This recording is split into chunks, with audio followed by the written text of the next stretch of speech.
Welcome to Hustle and Flow with Heather Hubbard, episode 122. Hi, I'm Heather Hubbard, and I was a litigator, partner, and practice group leader at an Am Law 200 firm. I know what it takes to rise to the top. I also know all too well the toll it can take on your personal life. So how do you shine bright without burning out? How do you embrace your ambition without selling your soul? You're listening to the Hustle and Flow podcast. So I know that I previously announced we were taking this week off. It was the summer break that we normally do, which is we take off the week for Memorial Day, July 4, the first week of August, as well as Labor Day.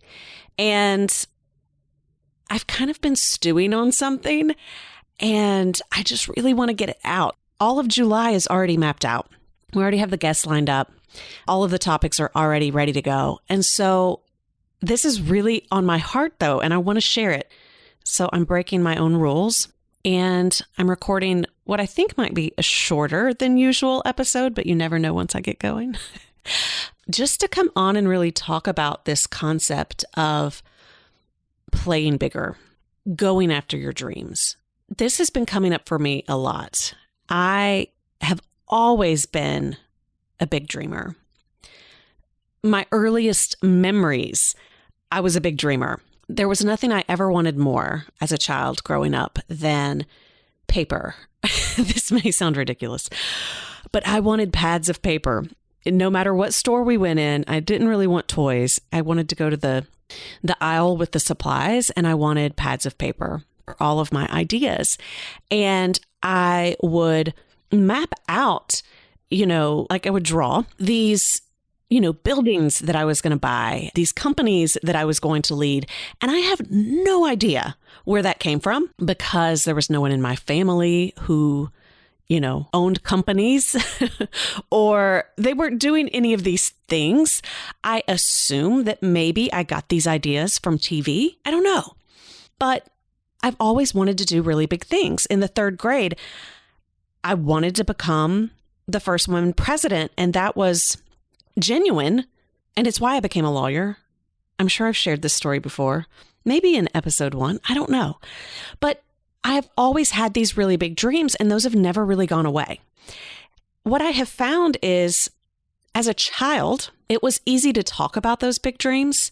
Now, some people told me, like, you're dreaming a little too big, or, that may not be possible for you. But that aside, for the most part, we tend to let children dream. We encourage that. Parents, teachers, we're always asking, who do you want to be when you grow up? What do you want to do? And whatever their big, crazy dream is, like be the president of the United States, we're like, that's awesome. And then the older you get, I don't know if it's where we get jaded or if it's like, reality then sets in, but you're not really supposed to dream anymore. I have found that since I've been an attorney, people need my dreams to fit within a box. So they need my dreams to relate to what it looks like to be a successful attorney in their own mind, right? So it's okay to some extent, like not fully, but it's okay to dream about wanting to become partner. It's okay, like that one's an easy one. It's okay to dream about starting your own law firm. That's okay. It's okay to maybe even dream about, becoming a GC of a company one day. Where your dreams get really big and you start to feel some pushback is when you say, I want to be a GC of a Fortune 500 company. Or you say, I want to be the chairman of this, Am Law 100 firm. And you say that, I don't know, first year out of law school. People get uncomfortable with that. Like if you say it in the firm, you don't get the same reaction as when you were a kid.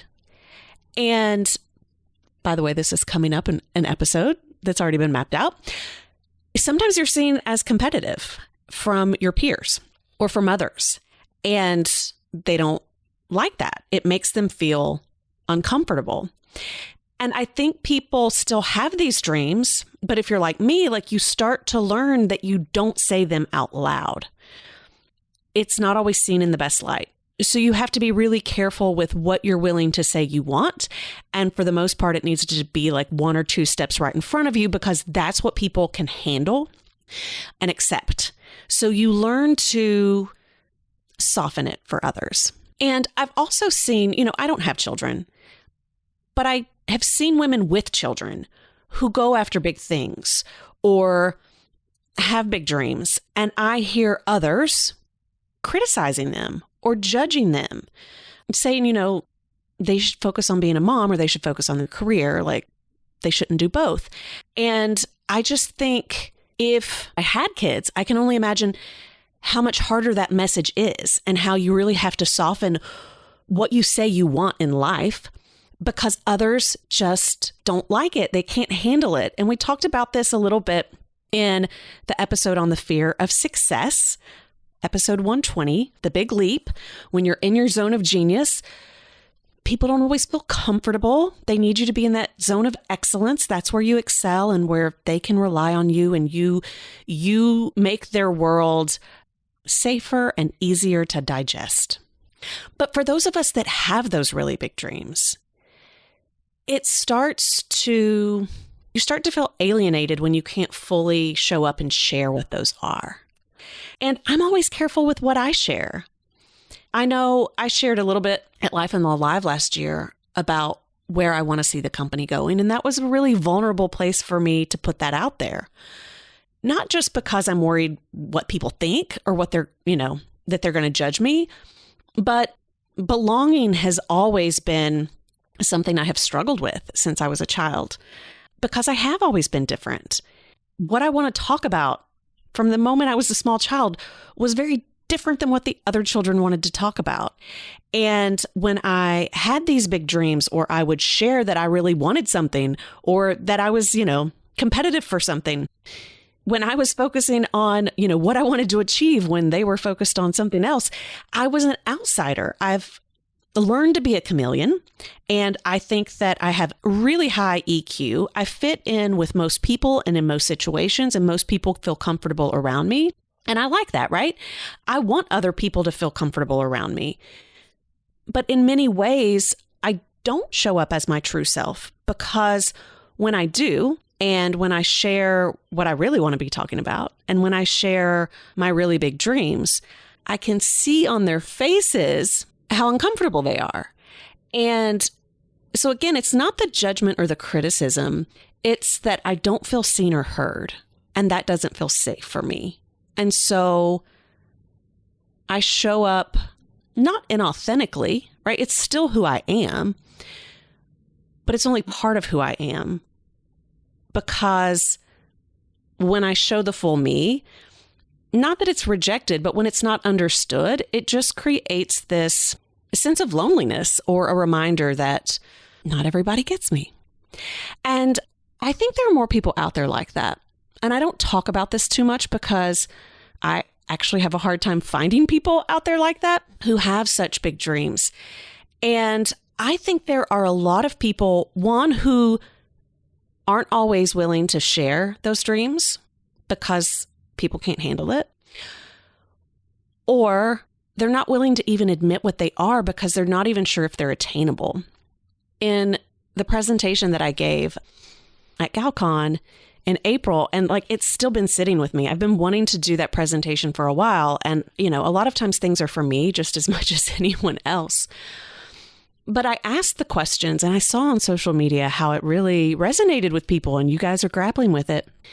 Like, when was the last time you really gave yourself permission to dream? Like when you were a little kid, like really dream about what you want. I believe that there are so many of us out there who want to achieve big things, but we don't know if that's okay in our society, especially as women. We don't know if it's possible. We're worried about what we'll have to give up in order to get that or achieve that. And I think we kind of hide out. I think we're a bit closeted, and we try to figure this out on our own because we don't always know who the other dreamers are.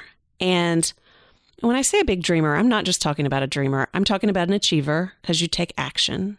And so if you're out there, if you're listening to this, if this is resonating with you, I want to talk to you. I want to know what your big dreams are. And if you're afraid to share your biggest dreams with people, then you're exactly who I'm talking to. And here's kind of what I think those big dreams look like. It's, I want to be the chairman, chairwoman, chairperson. Maybe it's a firm. Maybe it's a Fortune 500 company.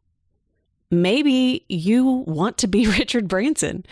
Maybe you want to build something huge. Maybe you want to write a book.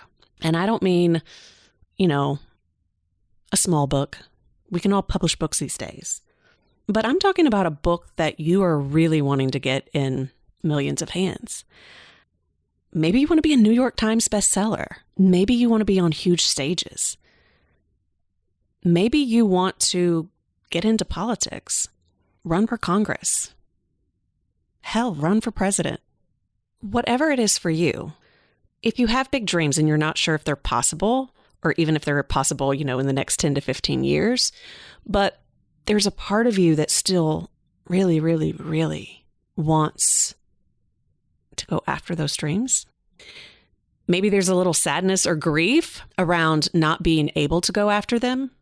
Maybe there's loneliness of feeling like it's really hard to find a group of people who gets you and can talk about your dreams on that level and how to actually achieve them. That's what I want to talk about. That's what I want to talk about. And if you are willing to share that with me, I want to hear. I want to be able to hold that space for you. And I want to explore. There is something I have in my mind that I'm not willing or ready to share with the world.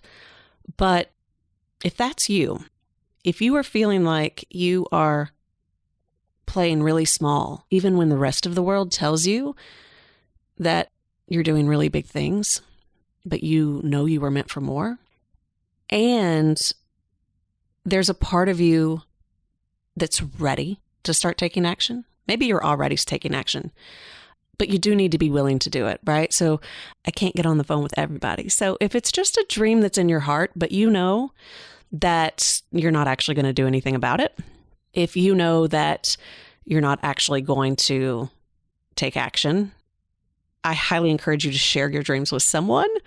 But those of you who I'm asking to reach out to me, because I know you're out there and I've never really fully talked to you before, not in this way. If you're really ready to do the thing, if you're really ready to figure out if this is possible, you're who I want to talk to.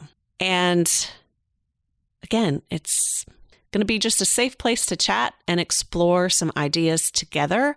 And it's going to be vulnerable for me as well, because I'll be sharing some ideas with you that I don't share with the world because it's, like I said, it's too big for many people. So anyway, thanks for allowing me in your podcast inbox this week. Thanks for listening. And if you know I'm talking to you, here's what I want you to do. I want you to email support@heatherjoyhubbard.com. And in the Ray line, you can just put big dreams. And honestly, that's all you have to do. You can put, if you want to go ahead and put a message in the body, you can, but you don't have to. But my team will then make sure that I get that. And then I'll reach out to you for us to set up a call. And I am really looking forward to having these conversations. Have a happy 4th of July. And we will be back with our regular longer episodes starting next week. Thank you. I am super excited to announce that the Life and Law Planner is officially here. It is more than just a calendar. It is a full planning system. If you want to take back your days, your weeks, your months, and your year, order your planner now. It will completely change your life and help you accomplish your biggest goals. There's only a limited quantity available, so go to lifeandlawplanner.com and order yours today.